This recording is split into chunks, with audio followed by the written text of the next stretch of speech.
Hello, welcome to Walk in the Park. My name is Tony Ingram, and this is episode 136, May 4th, 2016. This is on Pegasus TV, public access in Ithaca, New York. And we'll first show this program on the 5th of May, Thursday at 9 p.m. You can see our whole schedule of all our shows at walkinthepark.tv. And also, you can actually see all the shows online, streaming online anytime. So you're not limited to just seeing it on the TV schedule. But it will show at least 4 times during the next week. Well, this week we have some interesting things coming up here. We're going to look at, last week we looked at scaling. We had a video about scaling in the gorges. Now, before we can open up those gorge parks, particularly the state parks, but also I think the Cascadilla Gorge at Cornell, and maybe some similar places, the cliffs above the trails are destabilized to a degree because of the winter. And the freezing and frost action in the winter, the water gets in the rock, freezes, pushes out some of the shale, and that has to be cleaned off the cliffs over the trails. So this is a guy named Jason over in Watkins Glen. We showed a little bit of him last week.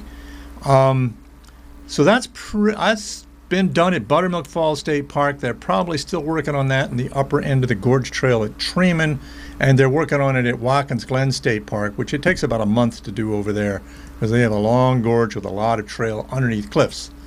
So this is looking at Watkins Glen in a section called the first section of it is called Glen Alpha. This is a waterfall right in the center there is called Minnehaha Falls, but right in the back is a narrow section of gorge called Cavern Gorge, and at the end of it is Cavern Cascade. And then up around the other end of the gorge looking back, this is looking back where we were before. Pretty amazing view. So it's a very narrow, almost cavern-like gorge, and then you're right next to the waterfall looking back. Now that cliff on the right is the one or the ones they have to scale, as it were, that they have to send a guy down the cliff who will, like this guy here, this is a different cliff in the gorge, but he has to come down the cliff on ropes and knock off that loosened rock before it would come down on you. They can't open the trail until this job is done, essentially. So there's a trail on the right there, and that's the cliff above it they have to do. So I have a short video that was taken by a gentleman named Andrew Chenard, who I think is one of the scalers, and, well, it definitely was one of the scalers, and working for the state park, and a very dramatic little video he made from his point of view as he's coming down the cliff. So this is pretty exciting. So let's take a look at this.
So you can see all that rock that they'll have to clean off the trail, and they just throw it into the gorge, and the next high water will wash it out.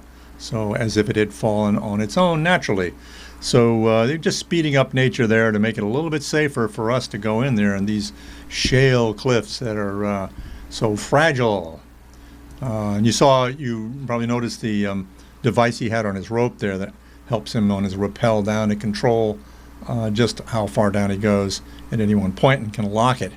So, and using a fireman's pike to pull the rock off. So next we are going to take a look at a new national park. This is up in Auburn. There's an existing place, the Harriet Tubman home. Well, this is a report from the Huffington Post by Hillary Hansen on the 23rd of April. Just 2 days after the official announcement that Harriet Tubman will replace Andrew Jackson on the $20 bill, U.S. Attorney General Loretta Lynch signed an agreement establishing the celebrated abolitionist's former home as a National Historic Park. So, we've heard about this before, but now this is really taking a big step forward. The agreement allows land belonging to the Harriet Tubman Home Incorporated in Auburn, New York, to be transferred to the National Park Service. The 26-acre property will now be known as the Harriet Tubman National Historical Park. Congress approved legislation in 2014 to create this park and the Harriet Tubman Underground Railroad National Historical Park in Maryland. So that's a big deal. Here's a picture of Harriet Tubman. U.S. Senator Chuck Schumer said, "We hit 2 grand slams for Tubman this week." This picture is from, I think, 1911 or something. This is towards the end of her life when she was living in Auburn. U.S. Senator Kirsten Gillibrand, who with Schumer pushed for the establishment of the park, called Tubman, quote, "a remarkable American hero." The Harriet Tubman residence showcases the life of an icon, an agent of social change, who altered the face of our nation for future generations. She said in a statement, "The designation would be another national highlight of New York's rich history and would strengthen our commitment to preserving our landmarks." Harriet Tubman was the most famous conductor of the Underground Railroad, helping around 300 slaves escape, risking her life in every operation. Tubman also served as a spy and scout for the Union Army in the Civil War. So that's pretty cool here. So this is U.S. Treasury announced last month that a new design of the $20 bill will have the portrait of Harriet Tubman on the front. Andrew Jackson, who had been featured on the bill since 1928, will be moved to the back. Activists wanted to see Jackson, the 7th president, moved to the reverse of the bill because of his policy against Native Americans, which is quite an understatement. So, that was from the Harriet Tubman Historical Society, both the picture and the text that went with it. So, new national parks, historic parks. We have Women's Rights National Historic Park in Seneca Falls, and in Auburn, we'll have the Harriet Tubman Home National Historic Park, just north of Owasco Lake. So that's really, we have some great history and honoring it in parks. So now we're going to go to Ithaca. This past weekend was they had it for several years now, a festival called Streets Alive, where Cayuga Street from the high school all the way down to Court Street, and then Court Street over to all the way to the Greater Ithaca Activities Center were closed off, and people can ride their bikes. There's had some people tables and booths, and so we set up. It was a kind of a cold, rainy day, so we didn't get a lot of people, but it was fun anyway to walk down the middle of the street and run into a lot of people using something other than cars to move. And so we have a quick little video. There's a little bit of music that we had in that. I'll have a quick little video from Streets Alive that I'll share with you now.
So we're having some fun down there. On the bridge over Cascadilla Creek were these two people. This is Tanya Morissette and her son John Morissette, and they were John was playing fife. It's a little flute-like thing, and they have established the Finger Lakes Fife and Drum Corps. Now, I actually did a little video. This is actually a grab from the video, but I had audio problems, so I can't share with you that video because I didn't get the audio. But anyway, I'll read you a little bit about what they say about themselves. We are a new fife and drum corps for young people who live in the Finger Lakes region. We practice in Ithaca, New York, but we happily accept young people ages 8 to 21 from anywhere in the Finger Lakes area. No experience is necessary. Members of Fife and Drum Corps do amazing things that others will never have the opportunity to do. Our members will visit historical places, play in unique parades and events, and meet other young people just like they are. Once our members learn the basics, they will play instruments similar to those from the Revolutionary era. The 6-hole wooden fife and the rope tension snare drum. In addition, we play the rope tension bass drum. We perform a wide variety of our nation's historical life and drum music in parades, historical events, and ceremonies. If your child likes music, history, uniforms, and marching, this is the perfect activity. Being a member of Fife and Drum Corps is an experience your child will remember forever. Join the tradition. And they have a website, fifedrum.com. So they actually just recently moved from Lexington, Massachusetts, where the Revolutionary War began. So, and there's quite a big group there. So I have, instead of having the video of him playing, of John here playing, I actually have a video clip off their website that shows a fife and drum demonstration in Lexington. So let's take a look at that.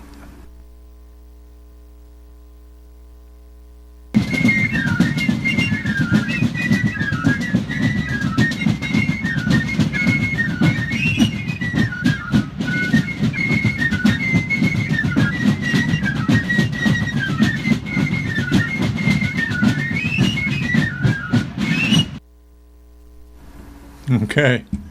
So once again, this is Walk in the Park, walkinthepark.tv. You can see all of our shows.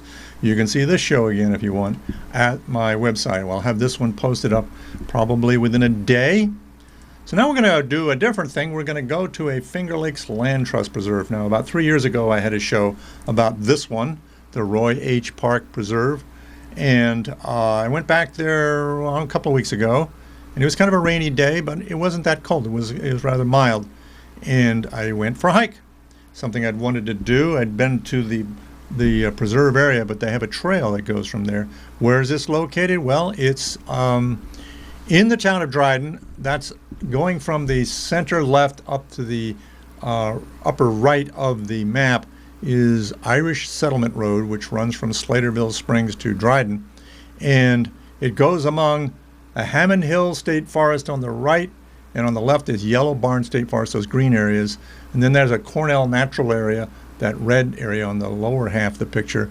And then outlined in that light color, I guess it's yellow, among all these is the Roy H. Park Nature Preserve of the Finger Lakes Land Trust, which preserves part of the upper headwaters of 6 Mile Creek, which is the water supply for the City of Ithaca. So it's a pretty important spot, and also a real neat spot to visit. So here's a map showing the Hammond Hill State Forest, and that arrow shows where the preserve is, and it's right between those two forests.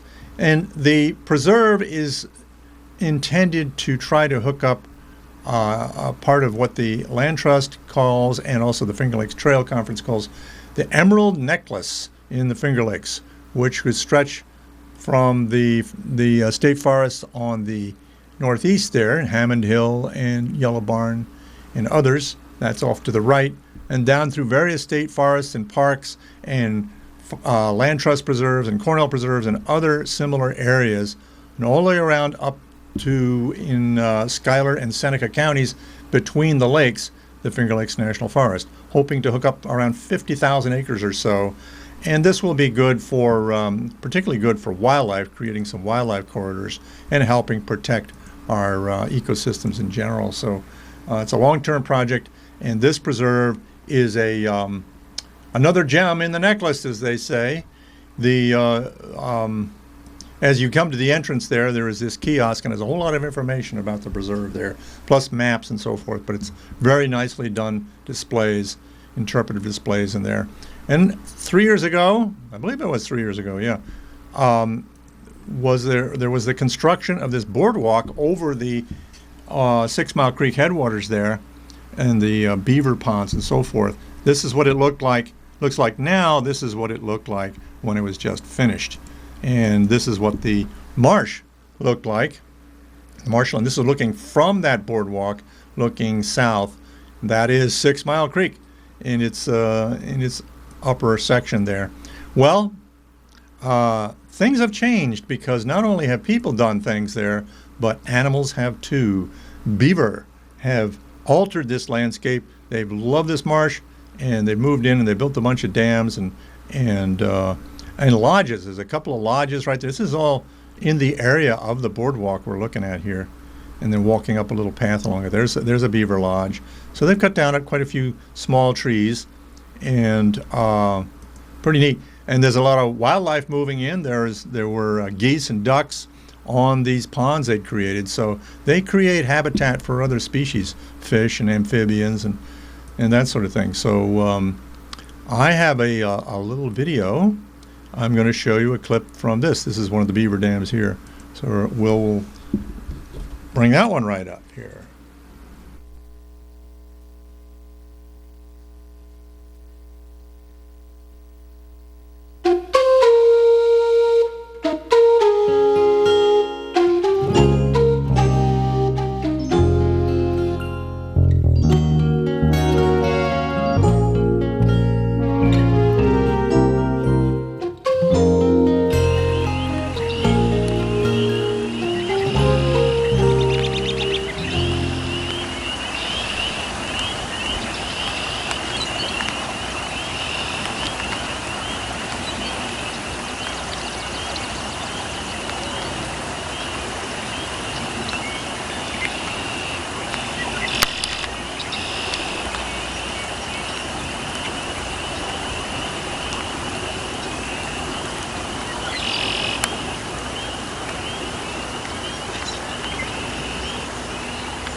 So what was making all that noise, all that peeping noise? Well, many of you know those were spring peepers.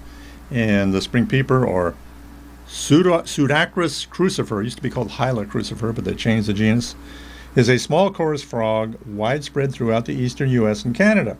They are so called because of their chirping call that marks the beginning of spring. So we usually start hearing them around here in March. Spring peepers are tan or brown with a dark cross that roughly forms an X on their dorsa, thus the Latin name crucifer, meaning cross-bearer, though sometimes the marking may be indistinct. They have a body length between 1 inch to 1.5 inches and a weight between 0.11 and 0.18 ounces. So they're really tiny little frogs. The spring peepers live primarily in forests and regenerating woodlands near ephemeral or semi-permanent wetlands. This amphibious species requires marshes, ponds, or swamp regions to support the aquatic environment the eggs and tadpoles need. They are among the first frogs in the regions to call in the spring. As a chorus, they resemble the sounds of sleigh bells. They are heard early in spring, not long after the ice melts on the wetlands.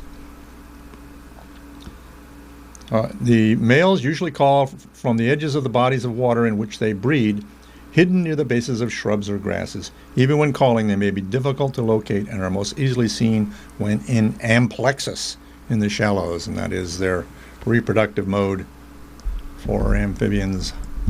So, pretty cool. Well, I'm going to take a little walk. We're going to take a little walk in the preserve.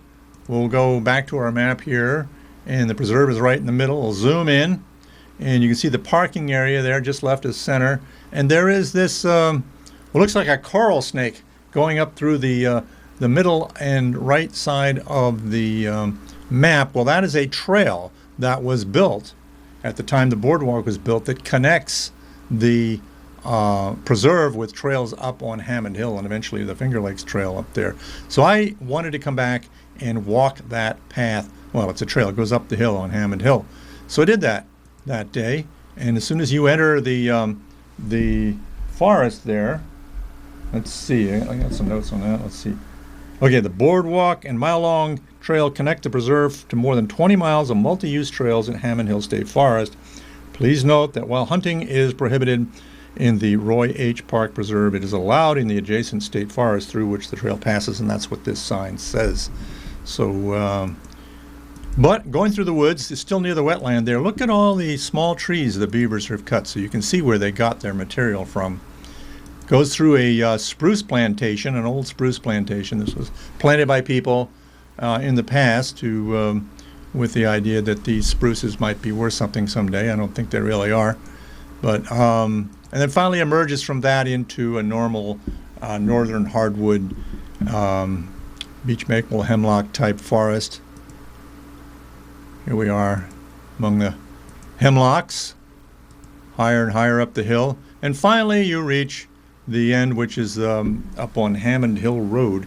And near there are more trails and so forth. So I guess you can go to the website for the Hammond Hill State Forest and you can see more. This is back at the preserve again with the dam. You can see more trails.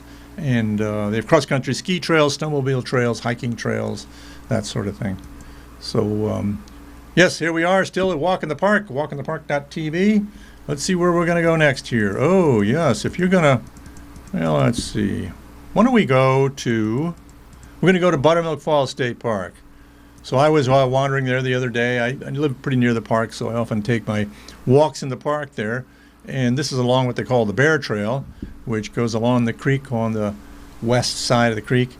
Very pretty trail, really wonderful wildflowers. But you often see runners in the park. They maybe come from the colleges, and they'll run all over and run through the trails in the park. On the other side of the creek, near the park road, there's a lot of really old trees. These are white pines, and in the back, big old hemlocks. They may be old-growth trees, 150 years or more old. But back on the Bear Trail, this is one spot I've been watching for many, many years. This is a patch of skunk cabbage, which actually starts flowering around the end of February. It has a hooded flower that comes up. I don't have a picture of it now. That comes up before the foliage, and then eventually it gets its lush, fetid foliage. Here's what it looked like a couple of weeks ago. So it's really coming along. And and then along the floodplain of Buttermilk Creek, there's another patch of plants that come up every year. I've been watching them for decades, and it's Virginia bluebells.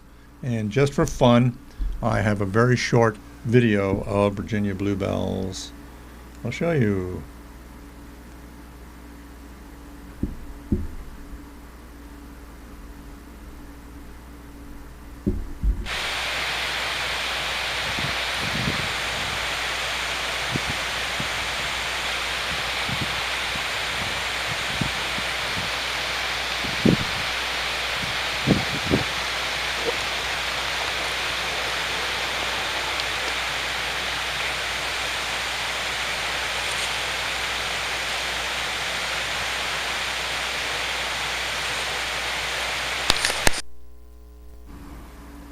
So a lot of wildflowers coming out now, so get out on those woodland trails and you'll see a lot of pretty stuff. But please don't pick it.